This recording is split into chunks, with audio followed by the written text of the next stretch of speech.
día de hoy entonces vamos a estar viendo la segunda parte del tema Dios en la vida diaria. Dios en la vida diaria. Y antes de comenzar propiamente con el tema que vamos a estar viendo hoy, como siempre lo hacemos, vamos a tratar de recapitular algunas ideas que hemos estado viendo hasta el momento. Hemos dicho, obviamente, y creo que esta idea probablemente es la idea central de todo lo que nos mueve, nos motiva, nos dirige como cristianos, es que el fin principal del hombre es glorificar a Dios y deleitarnos en Él para siempre. O como lo dice también John Piper habla acerca del deleite y lo dice en términos de disfrute. Él dice literalmente que deberíamos glorificar a Dios mientras disfrutamos de Él en todos los sentidos de nuestra vida. Y la única forma en la que nosotros pudiéramos llegar a cumplir con ese fin principal es que nosotros pudiéramos conocer a Dios. Bendito sea el nombre del Señor, porque Él se ha revelado. Por lo tanto, nosotros podemos conocerle de la manera en la que Él se ha revelado. ¿Y cómo se ha revelado el Señor? Bueno, principalmente y más objetivamente, podríamos decir que Dios se ha revelado a través de su palabra. De su palabra. La palabra es la más grande revelación de Dios y es la que nosotros deberíamos de tener el cuidado necesario y suficiente para observar. ¿Cómo se ha revelado Dios? Bueno, hemos estado estudiando que se ha revelado en su palabra a través de sus obras, de sus atributos y de la Trinidad. Y esto, como ya lo hemos visto y le hemos dado muchas vueltas, no vamos a seguir con esto. Pero hemos estado estudiando cada una de estas verdades en estas semanas y entonces ahora conocemos las virtudes de Dios, conocemos sus atributos, conocemos la Trinidad, conocemos sus obras. La pregunta es, ¿qué hacemos con todo ese conocimiento? ¿Deberíamos nosotros gloriarnos simplemente en tener buena doctrina? ¡Wow! Miren, ahora tenemos una buena doctrina. ¿Ese debería ser el motivo de nuestra gloria? No, de ninguna manera.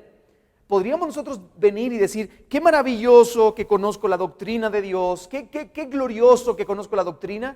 No, porque la doctrina no es un fin en sí mismo.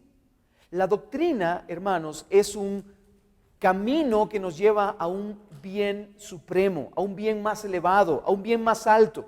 ¿Y cuál es ese bien elevado, ese bien supremo? Una vez más, glorificar a Dios y deleitarnos en Él para siempre. Ahora, ¿qué debemos hacer con la doctrina entonces? Bueno, como veíamos también algunas semanas atrás en Primera de Pedro, capítulo 2, verso 9, Primera de Pedro, capítulo 2, verso 9, que lo tenemos también ahí en pantalla, dice el apóstol Pedro, pero vosotros sois linaje escogido, real sacerdocio, nación santa, pueblo adquirido para posesión de Dios, a fin de que anunciéis las virtudes de aquel que os llamó de las tinieblas a la luz admirable. Así que, hermanos, ¿qué debo hacer yo con la doctrina? Bueno, yo debo de anunciar las virtudes de aquel que me llamó de las tinieblas a su luz admirable. Yo debo de vivir una vida que anuncie por completo esas virtudes. Como lo hemos dicho también en otra ocasión, ortodoxia, ortodulia, ortopraxia. Una buena y correcta y sana doctrina me debe llevar a una buena, correcta y excelente adoración a Dios y a una buena y correcta práctica cristiana. Ese es el fin principal. Ese es como se enfoca entonces la doctrina. Así que, hermanos, al final no hay mejor manera de anunciar las virtudes de Dios que a través de toda nuestra vida. Como reflejo, como testimonio, con nuestras palabras, con lo que somos, con lo que pensamos, con lo que vivimos, todo en nuestra vida por completo debe anunciar las virtudes de aquel que nos ha llamado de las tinieblas a la luz admirable. Nosotros no hemos sido llamados cristianos solo por el simple hecho de haber hecho una especie de profesión de fe o asistir el domingo a la iglesia o haber cambiado algún patrón de conducta. No, eso no nos hace cristianos. Cristianos verdaderamente es aquel que ha nacido de nuevo, ha sido regenerado, pero con un fin en mente, con un propósito. Llegar y crecer cada día a la estatura del varón perfecto, que es Cristo, para poder glorificar a Dios en todo lo que somos. Ahora bien, habiendo dicho esto, ¿qué significa entonces vivir la vida a la luz de la doctrina de Dios? Y esa fue la pregunta con la que nosotros empezamos la semana pasada a ver este tema, Dios en la vida diaria. ¿Qué significa vivir la vida a la luz de la doctrina de Dios?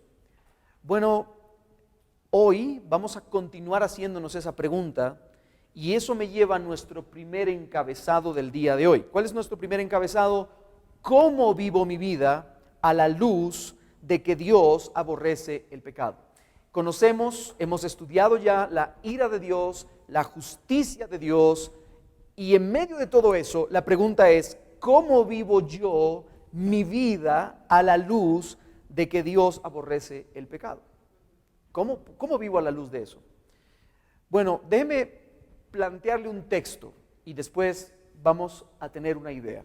Salmos capítulo 7, verso 11, dice la palabra del Señor: Dios es juez justo. Dios es juez justo. Y Dios está airado contra el impío todos los días. Cuando leemos este tipo de textos, hermanos, o textos similares, como por ejemplo Proverbios 15:9, donde dice que para Dios es abominación, y cuando hablamos de abominación, realmente estamos hablando de desagradable, Dios se descompone con eso, es abominable para Él. Bueno, pues para Dios es abominación el camino del impío. Y cuando leemos entonces que Dios es juez justo, está airado contra el impío todos los días, que el camino del impío es abominable o abominación para el Señor, y luego alguien dice, bueno, pero yo no soy impío, y entonces nos topamos con la realidad del apóstol Pablo en Romanos 3, que dice que no hay ni uno solo bueno, no hay ni uno solo que sea justo, no hay ni uno solo que haga el bien. Tenemos el panorama completo. Dios es santo, Dios es perfecto y es justo, y Dios es juez y está airado contra el impío, contra el pecador todos los días, y además abomina su camino. ¿Y quiénes entran en esa cuenta? Todos nosotros. Por cuanto todos hemos pecado, estamos separados de la gloria de Dios. Ahora bien, con eso en mente, hermanos, ¿qué significa eso para nosotros? ¿Cómo vivo mi vida a la luz de esta verdad? ¿Cómo vivo mi vida a la luz de que Dios aborrece el pecado, de que Dios está airado contra el pecador todos los días? ¿Cómo vivo mi vida a la luz de que Dios es juez justo y condena y aborrece y odia el pecado? Y por supuesto, y esto es muy importante, porque si odia el pecado, odia también, en un sentido ama porque nos ha derramado de su amor, pero en otro sentido odia al pecador porque definitivamente comete actos abominables delante del Señor. Entonces, ¿cómo veo yo eso? Una vez más vuelvo a la pregunta, ¿cómo vivo mi vida a la luz de esta verdad? Bueno, hermanos, la respuesta, aunque pareciera extraña, es que deberíamos vivir con consuelo. ¿Cómo? Hermano, ¿no acabo de decir que Dios está airado contra el pecador todos los días? ¿Cómo deberíamos de vivir con consuelo en nuestras almas? Bueno, pues sí, el hecho de que Dios aborrece el pecado debería consolar nuestra alma. El hecho de que Dios abomina el pecado debería consolar nuestra alma. Y miren, hermanos, yo quiero señalar algo que consuela bellamente a quienes están dispuestos a reconocer que no cumplen la medida de justicia de Dios. Y esto podría resultar aterrador para muchos de nosotros, pero esto es bello para quienes reconocen que de verdad no cumplen la medida de la justicia de Dios. Hay un consuelo tierno para nosotros. Cuando contemplamos este tipo de verdades y realidades bíblicas, hay un consuelo para todos nosotros, un consuelo tierno, un consuelo duradero, un consuelo esperanzador en el hecho de que el pecado ofende a Dios todo el tiempo y en todas sus formas. Ahora bien, ¿qué pregunta debería de surgir de aquí? ¿Por qué? ¿Por qué? ¿Por qué consuela nuestros corazones el hecho de que Dios odia el pecado? Bueno, hermano, para empezar, y esto es muy importante, y de verdad, abra su mente y su corazón a esto. Ninguno de nosotros desearía vivir en un mundo cuyo soberano no odia el pecado. Ninguno de nosotros desearía vivir en un mundo cuyo Dios altísimo y soberano no odie el pecado. Si tuviéramos a un Dios lejano, extraño, que no tiene ningún tipo de relación, que no le importa lo que sus criaturas hagan, que no interviene, que no ejecuta ningún tipo de justicia a sus criaturas, hermanos, nosotros no querríamos vivir en ese mundo. Si Dios no odiara el pecado, no tendríamos esperanza de justicia y misericordia, ni una norma de lo bueno y de lo malo que guiara y protegiera nuestro mundo. Si Dios no odiara el pecado, el mal reinaría. Si Dios no odiara el pecado, el mal reinaría sin oposición. Hermanos, el odio de Dios por el pecado es lo que lo lleva a restringir el mal a nivel personal y colectivo. Yo no sé si alguno de ustedes ha escuchado una queja constante de algunos ateos y agnósticos. Ellos suelen decir, si Dios existe, y yo estoy seguro que usted ha escuchado esto, si Dios existe, ¿por qué hay tanta maldad en el mundo? Si Dios existe, ¿por qué hay tanta perversidad en el mundo? ¿Por qué hay tanta falta de justicia? Esa es una constante, ¿verdad?, que algunos ateos siempre tienen en su boca. Ahora, hermano, ese razonamiento está mal. Y de verdad, déjeme decírselo con precisión, ese razonamiento es un desastre. Ese razonamiento no tiene sentido, porque, hermanos, por cuanto Dios existe, el mundo no es todo lo malo que podría llegar a ser.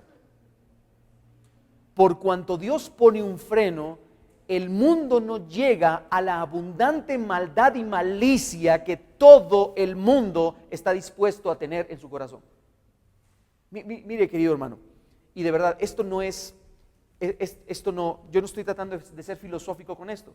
Si nosotros pusiéramos enfrente de esta pantalla el día de hoy un video con los pensamientos de cada uno de nosotros de las últimas 24 horas, nosotros que somos creyentes, que hemos venido a Cristo en arrepentimiento y fe, y que luchamos por vivir en obediencia y santidad delante del Señor, si Dios colocara en esta pantalla un video de todas nuestras memorias de las últimas 24 horas, yo estoy seguro que no podríamos permanecer en este lugar ni siquiera 5 minutos. Todos nosotros mismos, saldríamos aterrados por nuestros pensamientos más bajos, profundos e inhóspitos. Sería terrible, aterrador. Hermanos, estoy seguro que más de alguno de nosotros ha pensado en la muerte de otro en las últimas 24 horas.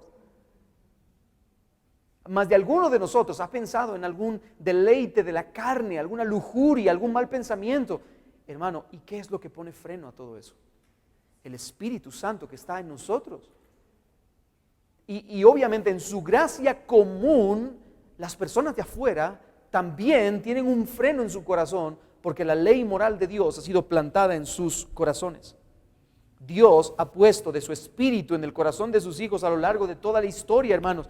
Y escuche bien esto, porque han sido los verdaderos creyentes a lo largo de la historia los que han aportado grandes avances a la sociedad. Por ejemplo, la abolición de la esclavitud, tanto en Inglaterra como en los Estados Unidos, vino por mano de cristianos, fieles cristianos. ¿Cómo se llaman las asociaciones que están dentro de las empresas? Los sindicatos. Los sindicatos, que hoy pues son bien extraños y raros, ¿verdad? Pero originalmente los sindicatos fueron una ayuda que establecieron grupos cristianos para aquellos trabajadores que estaban sufriendo diferentes cuestiones en sus trabajos, opresiones laborales. Así que, hermanos, de verdad, si nosotros somos conscientes, a lo largo de toda la historia, los verdaderos creyentes han sido los que han aportado grandes avances a la sociedad. Las universidades más famosas de la historia vienen de trasfondos cristianos. Harvard, por ejemplo, fue una universidad fundada por un pastor, John Harvard. John Harvard era un pastor que él dijo, necesitamos capacitar a personas para el campo ministerial y misionero. Fundemos una universidad teológica, levantemos una universidad teológica. Así que él donó la mitad de todos sus bienes materiales económicos y además donó toda su biblioteca para que iniciara la Universidad de Harvard. Con el paso de los años, la Universidad de Harvard empezó a perder el sentido de la reforma y se convirtió en una universidad arminiana.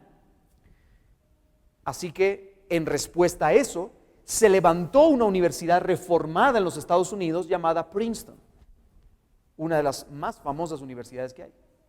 Sin contar en Inglaterra las famosas universidades de Oxford, todos los colegios que hay en la Universidad de Oxford, uno de ellos el Trinity College, fundado en honor a la Trinidad.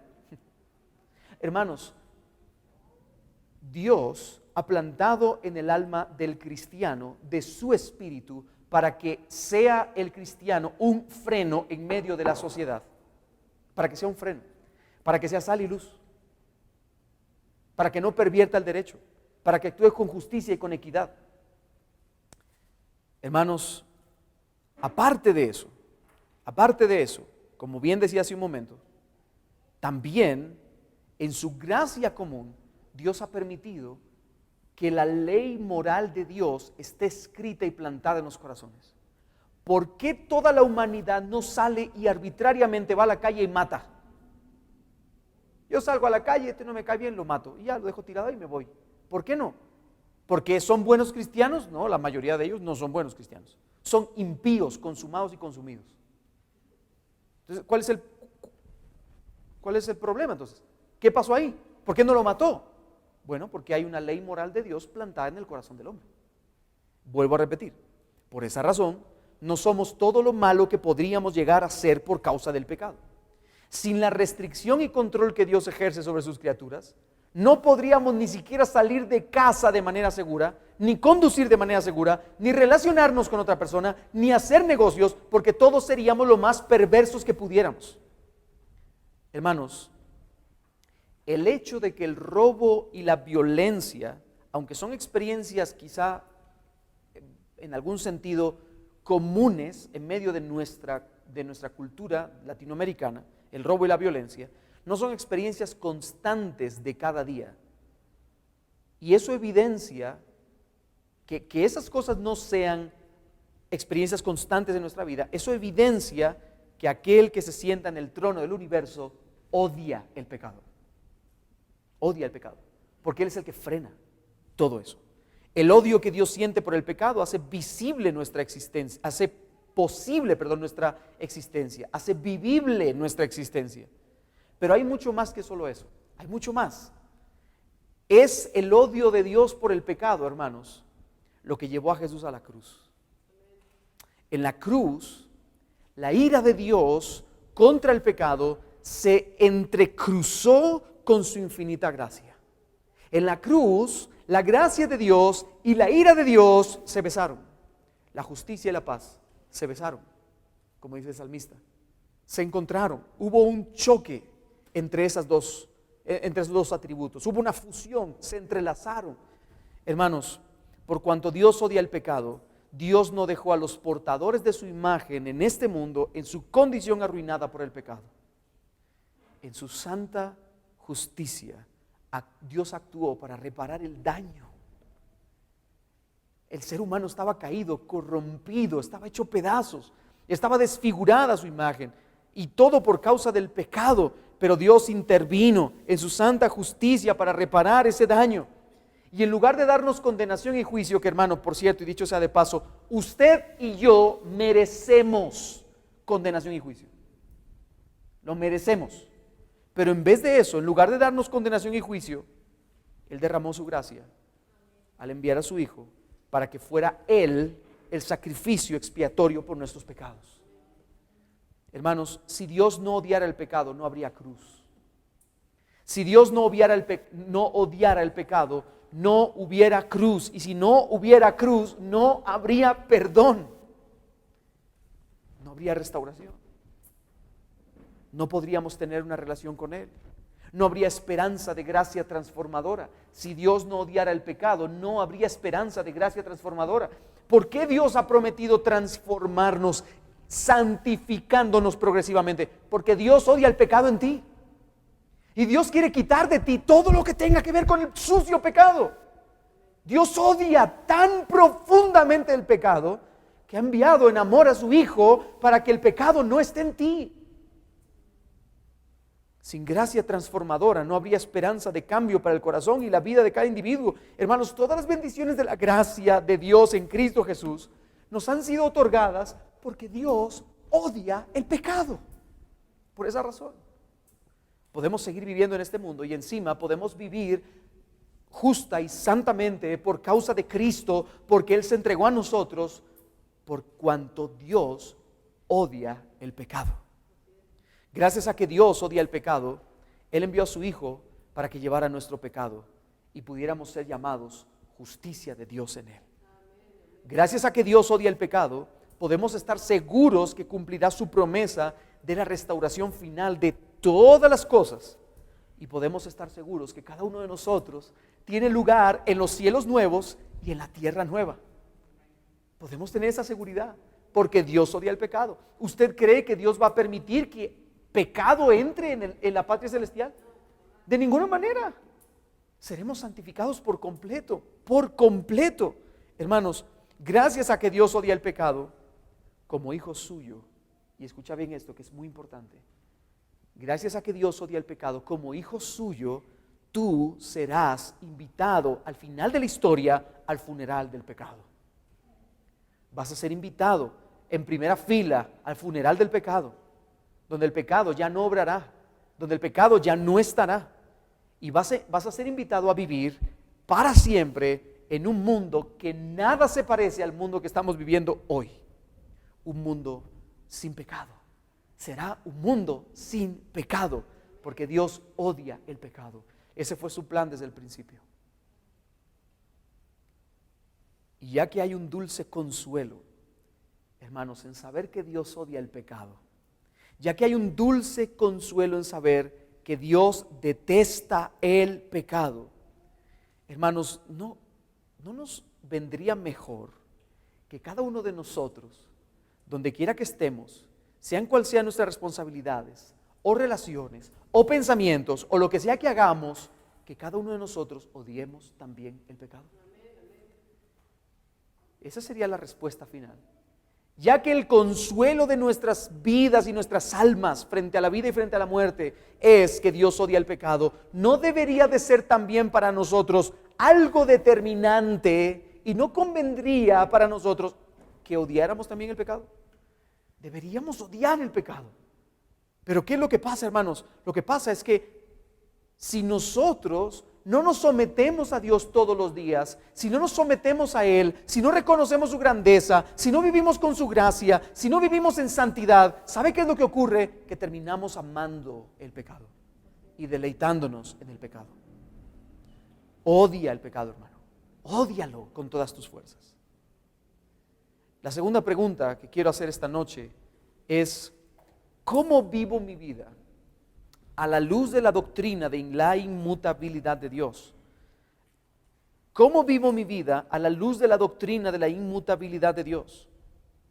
Bueno, para cada uno de nosotros, hermanos, todos los seres humanos, el cambio es constante. Todos cambiamos. Podemos estar pequeños en un momento de nuestras vidas y después podemos estar envejecidos y muriendo, enfermando y muriendo. Hermanos, todos cambiamos, el cambio es constante en todas las circunstancias de nuestras vidas. Hoy quizá queremos usar un tipo de ropa, mañana otro, hoy queremos un teléfono, mañana otro. Vivimos en un constante cambio. Los seres humanos estamos en la búsqueda constante de aquello que es inmutable, pero vivimos en el cambio. A pesar de que queremos lo inmutable, vivimos en el cambio. ¿Y cómo así que queremos lo inmutable pero vivimos en el cambio? Bueno, todos queremos seguridad, todos queremos estabilidad, todos queremos mejores comodidades para supuestamente estar más tranquilos y felices, pero todo cambia, todo cambia. Sin embargo, queridos hermanos, Dios no cambia. Esa es la doctrina de la inmutabilidad. En palabras sencillas, Dios no cambia. Dios existe en un eterno presente. Dios no cambia. Dios nunca se transforma. Dios nunca necesitará nada. Dios nunca aprenderá nada nuevo. Dios es y siempre ha sido y siempre será. Y eso quiere decir que su carácter y sus propósitos son inmutables. Vuelvo a repetir esto. Su carácter y sus propósitos son inmutables desde antes de la fundación del mundo. Desde antes de la fundación del mundo, como dijo un teólogo holandés. Si Jeremías dice que con amor eterno te he amado, eso significa que el amor de Dios es eterno, por lo tanto, el amor que Dios tiene por ti nunca empezó, siempre es. Siempre es. Hermanos, Dios solo será por siempre el que es eternamente. Dios solo será por siempre el que es eternamente. Así que, hermanos, la seguridad de todo lo que creemos sobre Dios y de todo lo que creemos al respecto de su palabra descansa en el hecho de que Dios no cambia. ¿Por qué yo creo que este libro es autoritativo para mi vida hoy? Porque no cambia. Porque Dios es el mismo ayer y hoy y por los siglos. Porque su palabra revelada dice lo mismo. No, es que me equivoqué cuando le dije tal cosa a Moisés, tengo que rectificarlo. Voy a enviar a José Smith. No, Él permanece por los siglos de los siglos y su palabra permanecerá para siempre. Hermanos, dice Malaquías capítulo 3 verso 6, y es Dios hablando: porque yo Jehová no cambio. Por esto, hijos de Jacob, no habéis sido consumidos. Por eso, mundo actual, no habéis sido consumidos. Por eso, iglesia de Cristo, aún no habéis sido consumidos. Porque yo no cambio. No cambio. Recuerdo que hace algunos años, un predicador, moviendo a las personas con miedo, utilizaba un argumento y él decía: si Dios viniera hoy, si Cristo viniera hoy mientras tú estás pecando, ¿qué pasaría contigo? Hermano, si Dios viniera hoy mientras tú estás cometiendo un pecado, y de hecho todos vamos a morir pecando, si Cristo viniera hoy mientras tú estás diciendo una mentira, aunque eso es pecado y corrompe nuestra relación con Dios, Dios ha prometido fielmente que Él te va a llevar a su santa presencia, no por tu culpa ni por tus méritos, sino por los méritos de Cristo. Así que Él es fiel a su promesa, de principio a fin. Él es fiel a su promesa. Hermanos, si nuestra relación con Dios, dentro del plan de redención, dependiera un solo instante de nuestra fidelidad, estaríamos perdidos. No, es que tú tienes que permanecer sin mentiras, sin chisme, sin contienda, sin ira, sin nada, perfecto hasta el final. Porque si tú no eres perfecto hasta el final, tú no tienes salvación. Quien te diga eso no conoce el atributo de la inmutabilidad, de la fidelidad, del amor, de la misericordia de Dios. Porque Él es fiel a sus promesas y Él ha prometido que en Cristo Jesús, si estás en Cristo Jesús, Él te santificará por completo hasta el final. Y obviamente vas a dejar de pecar. No perfectamente. No perfectamente. Pero vamos a vivir en obediencia sincera y deleitosa. Hermanos, nuestros corazones inconstantes no alteran su propósito amoroso. Obviamente, esto no es un chance para pecar. Cualquier cosa que yo haga no va de ninguna manera no va a alterar la gracia de Dios que ha derramado sobre mí. Entonces puedo hacer lo que se me venga en gana. No, el apóstol Pablo dice que no. Porque que nosotros hayamos sido salvos por gracia, esto no nos da chance o permiso para vivir en libertinaje. Porque, hermano, además, y dicho sea de paso, el que es verdaderamente cristiano va a luchar sinceramente contra el pecado. Todo el tiempo, constantemente. No se va a dejar someter ni dominar por el pecado, va a seguir en lucha permanentemente hasta el final. Esa es una cualificación que el Espíritu Santo pone en el alma del que es verdaderamente un creyente. Así que el que es verdaderamente un creyente no considera el pecado como una opción, sino lo considera como odioso. ¿Están conmigo, hermanos? Sin embargo, aunque es odioso para el creyente, seguimos viviendo bajo la certeza de que pecamos. Y moriremos probablemente con más de algún pecado sobre nuestra cuenta. Sin embargo, la cuenta no opera sobre el nombre de Lucas Martínez, sino sobre el nombre de Cristo. Y Él sí vivió de manera perfecta. Él cumplió de manera perfecta los mandamientos y los mandatos de Dios. Él vivió en una obediencia tan perfecta que Él es el único israelita perfecto. Él es la vid verdadera. Hermanos, Dios dice, yo el Señor no cambio. Yo el Señor no cambio. Y hermanos, esa es la razón por la que puedes despertarte cada mañana y volver a buscar oportunidades para ser un instrumento de su gracia en la vida de tus hijos. A pesar de que la labor sea muy exigente y a veces desalentadora. Papás, aunque a veces quieras tirar la toalla,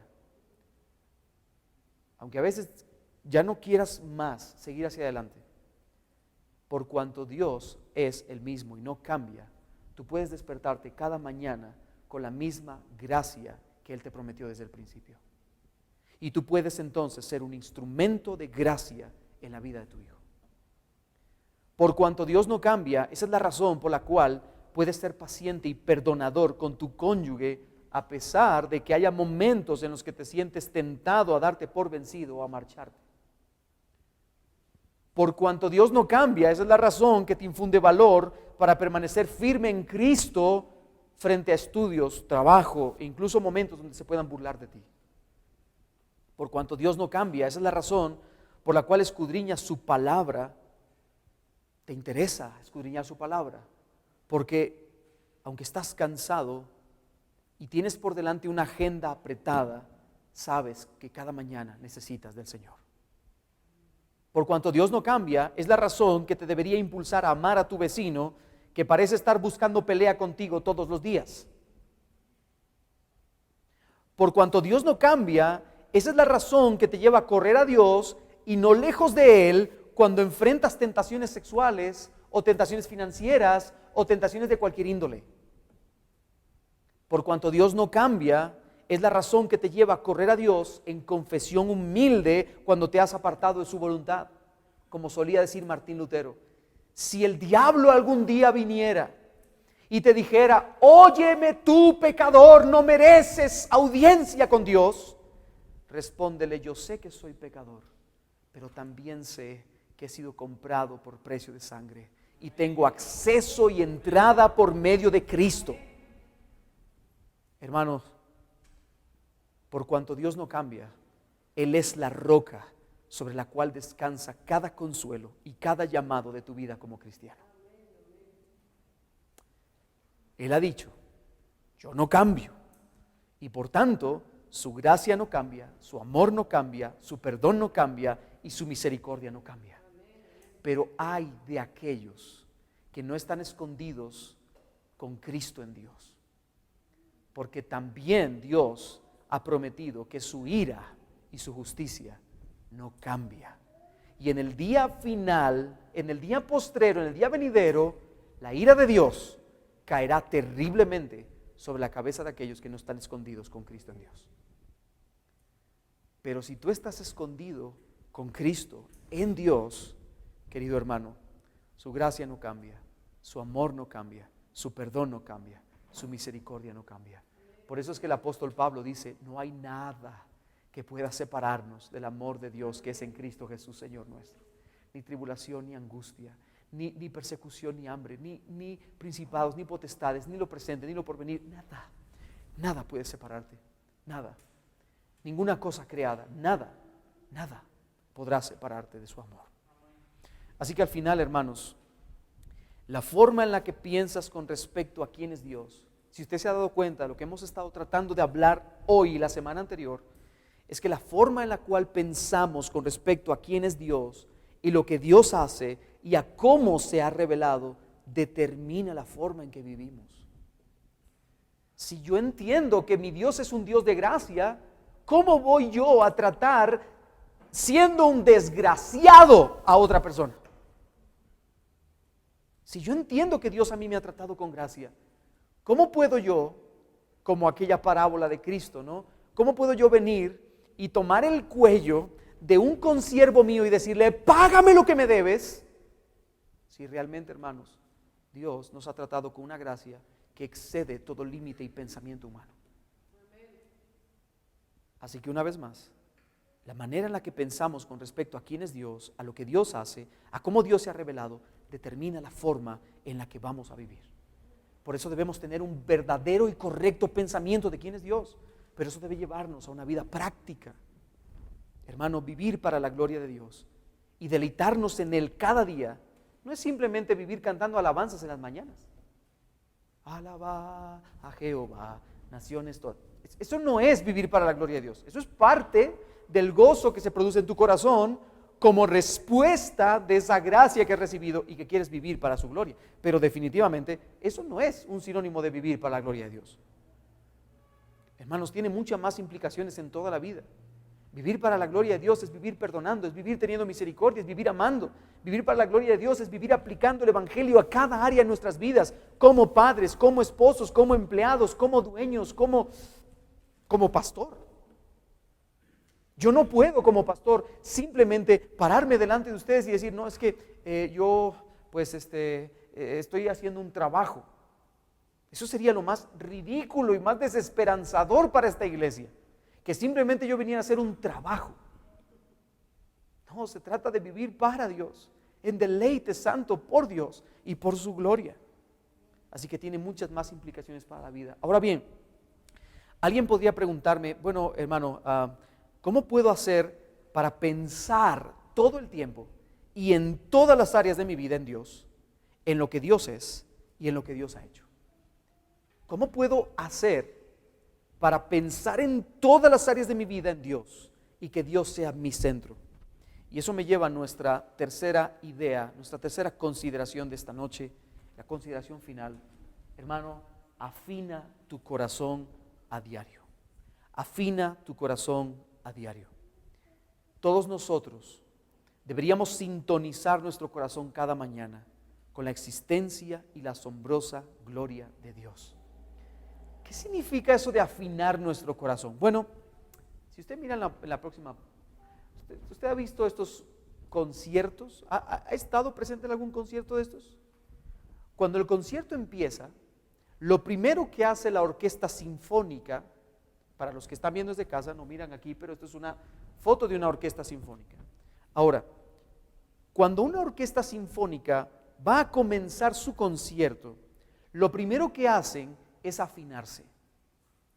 Se escuchan un montón de sonidos raros, aleatorios, uno suena para arriba, otro suena para abajo. Uno que está afinado, pone la nota.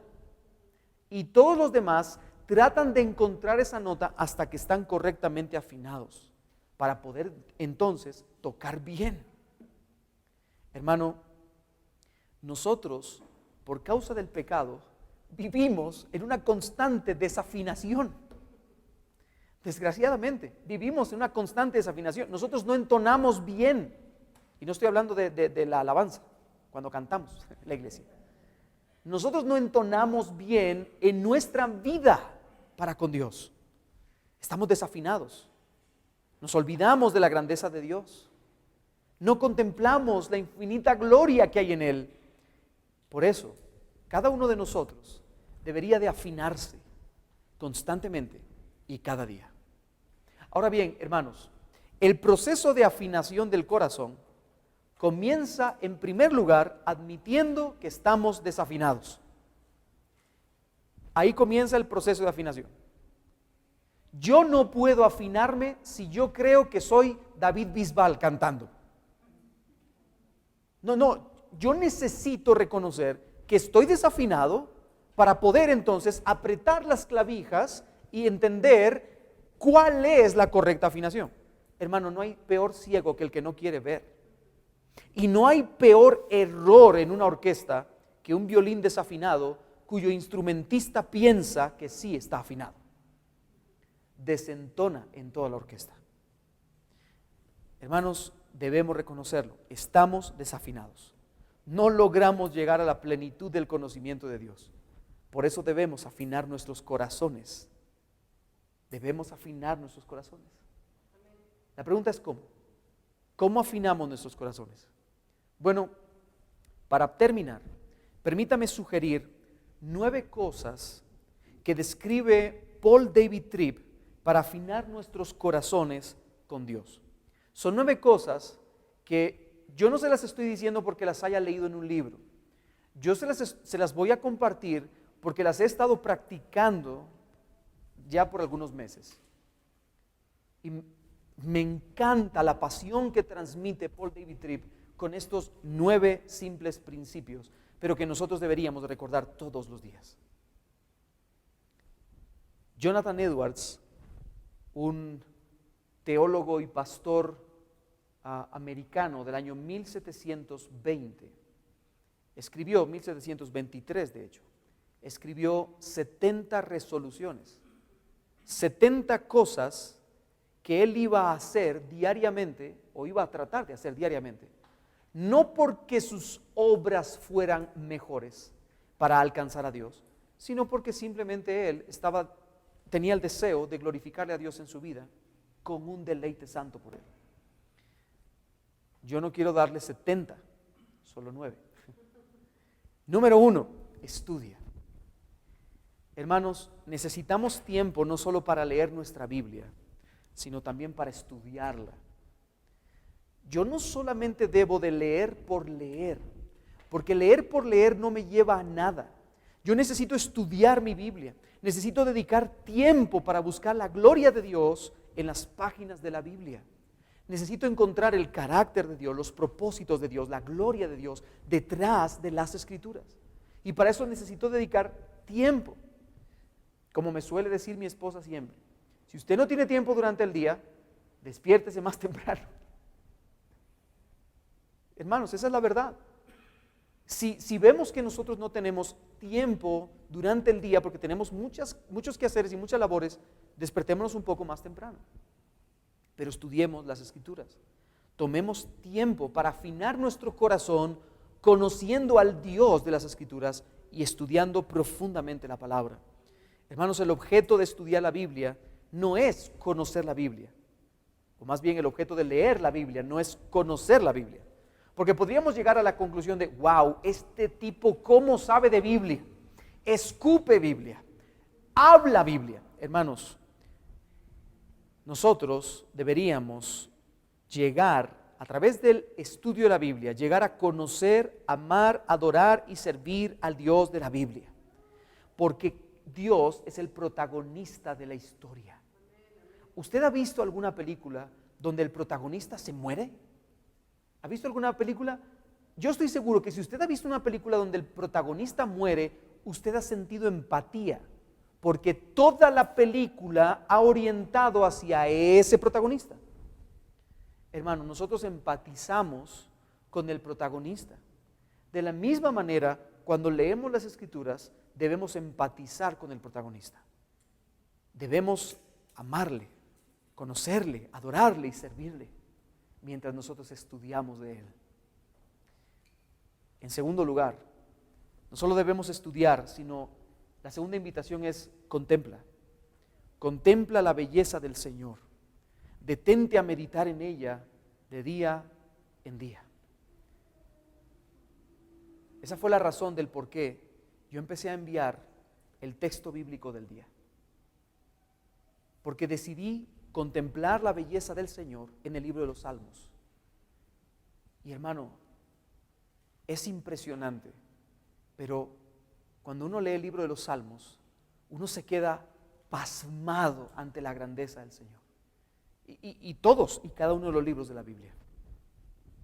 El libro de los Salmos menciona a Dios como el Señor de todo, el Rey que reina, como el que gobierna con autoridad, como el que crea cielos y tierra, aquel a quien todo el universo le obedece. Hermanos, tomemos la decisión de contemplar la belleza del Señor y de verdad, detengámonos a meditar en ella de día en día. En tercer lugar, adora. El conocimiento bíblico y la sana comprensión de la doctrina bíblica no son fines en sí mismos. No hemos sido creados para adorar la doctrina. No hemos sido creados ni siquiera para adorar la Biblia. Como dijo R.C. Sproul, nosotros no creemos en el Padre, en el Hijo y en la Santa Biblia. No, la Biblia es simplemente un medio que nos sirve para un fin. Y el fin es la transformación del corazón para glorificar más a Dios. Así que, hermanos, identifiquen cada mañana y derroten cada mañana los ídolos de su corazón, adorando al único que es digno de adoración. Si yo adoro al que de verdad merece toda la adoración, entonces yo dejaré de adorar mis ídolos personales. En cuarto lugar, entrega. Cada mañana entrega de manera consciente tu corazón y todo en tu vida al Señor. Dile: Señor, todo lo que tengo es tuyo. Yo no soy mi propio dueño, soy tuyo, Señor. Soy tuyo. Esta precisamente es una resolución que se encuentra dentro de las 70 resoluciones de Jonathan Edwards, pero es una resolución que se repite como en 10 lugares diferentes. Soy tuyo, soy tuyo, soy tuyo. También esto es algo que Lutero repetía con constancia: soy tuyo, tómame, soy tuyo, ámame, soy tuyo. Entrégate cada mañana al Señor. En quinto lugar, examina a la luz de la santidad y la gloria de Dios. Examínate, pregúntate cada mañana, cada día, ¿dónde te has desviado de su gloria para buscar el placer pasajero de las glorias del yo? ¿En qué has permitido pensamientos, deseos, palabras, acciones o cosas que te hayan apartado de una vida enfocada en su gloria? Examínate, hermano, examínate. Una vez más, vuelvo al ejemplo de Jonathan Edwards. Jonathan Edwards tenía diferentes resoluciones que hablaban del examen. Cada semana y al final de cada mes y al final de cada año, él lo escribió. Al final de cada semana voy a examinarme a ver si he cumplido con estas resoluciones. Al final de cada mes voy a examinarme a ver si he cumplido con estas resoluciones. Al final de cada año voy a analizar, voy a examinarme conforme a mi pasado y voy a ver si estoy creciendo en la gracia del Señor. Hermano, examínate. Y de verdad, pregúntate: ¿dónde he desviado mi mirada de la gloria de Dios? En sexto lugar, confiesa. Expresa con humildad al Señor y con sinceridad y sin excusas, sin culpar a otros, tu impotencia y tu pecado. Señor, es que hoy pequé, pero es que mi esposa me puso chino el día de hoy y por culpa de ella yo pequé. No, es tu culpa. Es tu culpa. Señor, es que mis hijos no se someten y de verdad hoy me exasperé y me airé. No, fue tu culpa, no fue culpa de ellos. Confiesa con humildad, con sinceridad, sin excusa, sin culpar a otros. Confiesa tu impotencia y tu pecado. Hazlo cada día. Número 7, clama. Clama al Señor pidiendo la única cosa que tú no puedes hacer por ti mismo: que Dios te rescate de ti mismo. Clama al Señor que Dios te rescate de ti mismo. Dile: Señor, yo no puedo. ¿Quién me librará de este cuerpo de muerte? ¿Quién? A diario muero, Señor, pero este maldito hombre, me he dado cuenta de que sabía nadar, como decía Lutero. Traté de ahogarlo en la pila del bautismo, pero me di cuenta de que el ingrato sabía nadar. Sigue conmigo este hombre de muerte. Señor, por favor, rescátame de mí mismo. En octavo lugar, celebra. No por lo que tienes físicamente, sino porque el Dios de la gloria existe y porque te ama. y porque ha derramado su gracia sobre ti y porque te ha convertido en su Hijo por medio de Cristo. Celebra que Él es tu Padre. Celebra. No celebres solamente las cosas que tú tienes en tu vida. Gracias, Señor, por el carro. Gracias, Señor, por la casa. Sí, celebra por todo eso, pero celebra porque Dios existe y Él te ama y Él ha derramado su gracia sobre ti y te ha convertido en su Hijo y Él se ha hecho tu Padre por medio de Cristo. Y hermano, en noveno lugar, y va a parecer una cosa rara, como un punto extraño, pero en último lugar, repite. Sí, toma la determinación de incluir en tu agenda el hábito de afinar tu corazón con el de Dios. Y ora pidiendo la gracia de Dios para continuar haciéndolo toda la vida, porque sabes una cosa, querido hermano, la realidad de cada uno de nosotros es que no somos capaces de vivir en afinación con Dios. No somos capaces. Por eso, hermanos, nosotros debemos pedir la gracia de Dios para continuar haciéndolo por toda la vida. Repite. Y mañana vuelve a repetir otra vez. Estudia, contempla, adora, entrega, examina, confiesa, clama, celebra y repite. Estudia, contempla, adora, entrega, examina, confiesa, clama, celebra y repite. Cada vez que sea necesario durante toda tu vida. Repite. Hermanos, hemos llegado al final de la doctrina de Dios. Hemos estudiado por un largo tiempo la doctrina de Dios.